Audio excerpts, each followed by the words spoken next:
Just bugging.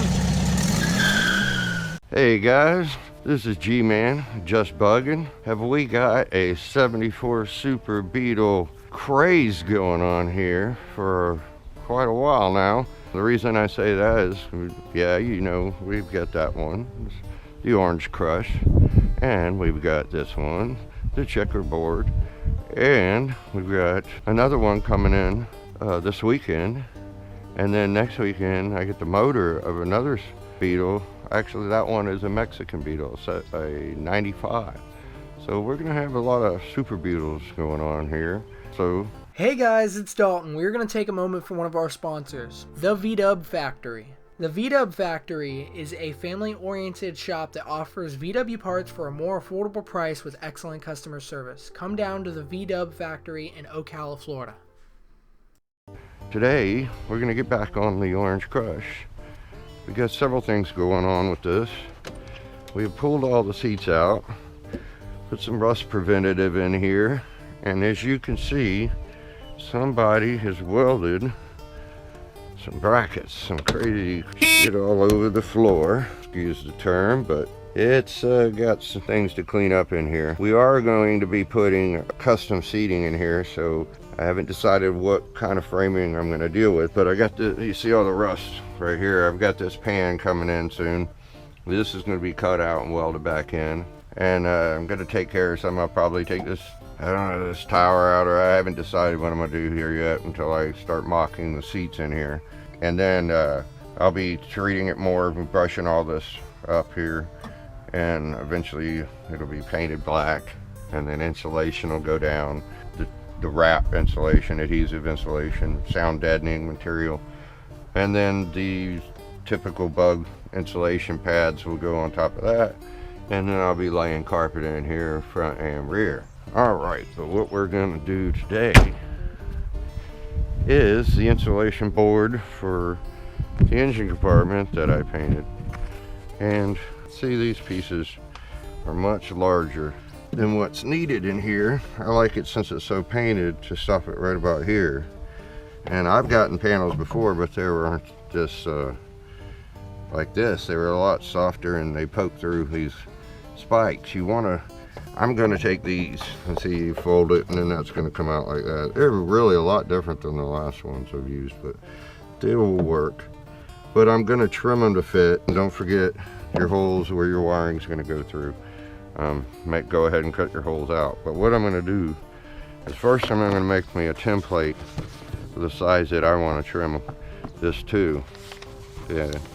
And I'm going to make my template first with paper up in here, how I want it. Then I'm going to take the paper and I'm going to put it on here, and I want to keep this, so I'm going to trim this out to where it's not going to come all the way up here, and it won't fold easily if you keep bringing it up here. I like it to sit close to the wall and give it a nice finish in here. Now when I take this backing board, of course this one's going to get probably trimmed some too. It's much larger, and then it's going to be a pain in the butt to poke these spikes through there. So you're going to have to set it on there and position it, and then slowly find where the spikes are. They may push through it, but might have to assist it with a razor blade. So this is all the stuff you need. This is what I got left over from my headliner job. This is a little more expensive, but I think it's just the same as that, except you pay a little bit more for the adjustable knob. These are great for when you really want to control the spray. These do have a little bit of overspray, so you want to be careful with it, but this is really all you need, and for the carpet too. And need a razor blade, some scissors, and that's about it. So I'm going to go on with that, and I will get back with you shortly and show you how I've done it and what it's going to look like in the finished results. Alright guys, I got the sides on. Actually separate these and trim them so they both come out the same. It's really a poor fit with the way they cut it, but at least you have extra and you trim them. And I still got the backboard to do, but I'm going to wait till that dries down on the corners, which ends up behind this. And then I'm going to put on, probably do this while I'm waiting for glue to dry and stuff. I'm going to put on the engine compartment engine seal.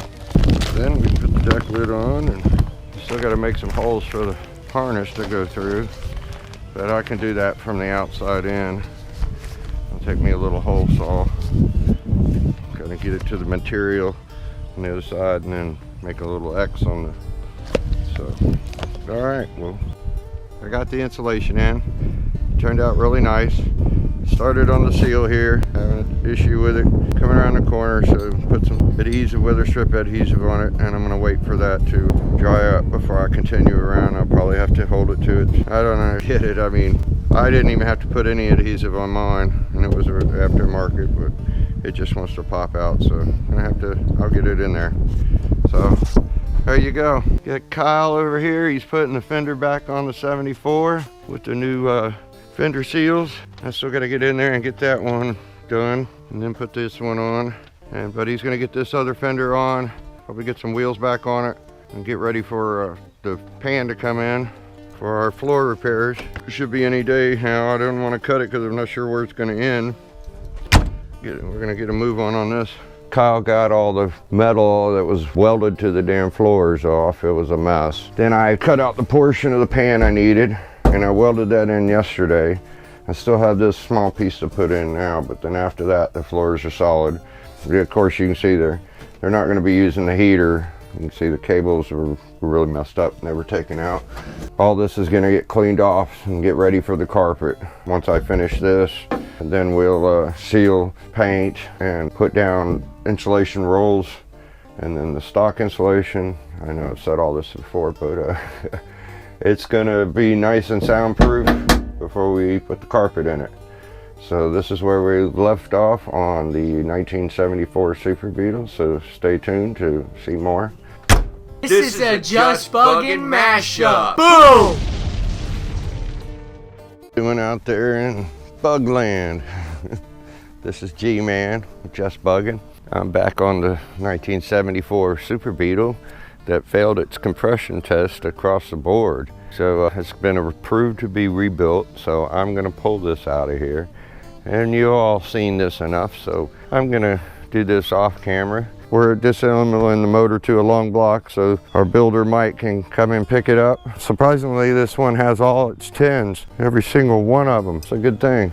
All right, guys, we got the 74 Super Beetle motor broken down to a long block. This is how it has to be for my builder to take it. Distributor, flywheel to front pulley, valve cover to valve cover. It will never take one in a box disassembled. Well, the only problem I noticed, we had a hell of a time getting the exhaust belts off, especially on this side. But I don't like this at all. There's an oversized stud put in the exhaust, and it looks like it's taken a lot of the aluminum out with the thread. So that could be a problem, but Mike will be the one to determine that. Alrighty, and getting all the tins and all the other pieces to get sandblasted, getting it all degreased, and so we can get all this blasted and ready for paint. It'll be that dark blue metallic. So stay tuned for when this motor returns. The only other thing it might possibly be getting is the engine compartment painted to the color of the car and insulation installed. So keep your eye open for up and coming videos on the dark blue Super Beetle 1974. That's G-Man out. Hey guys, it's Dalton. I hope you guys enjoyed that video. If so, please leave a like down below, a comment, and subscribe. I hope you guys have a just buggin' of a day. Stay tuned for more videos on both of these cars.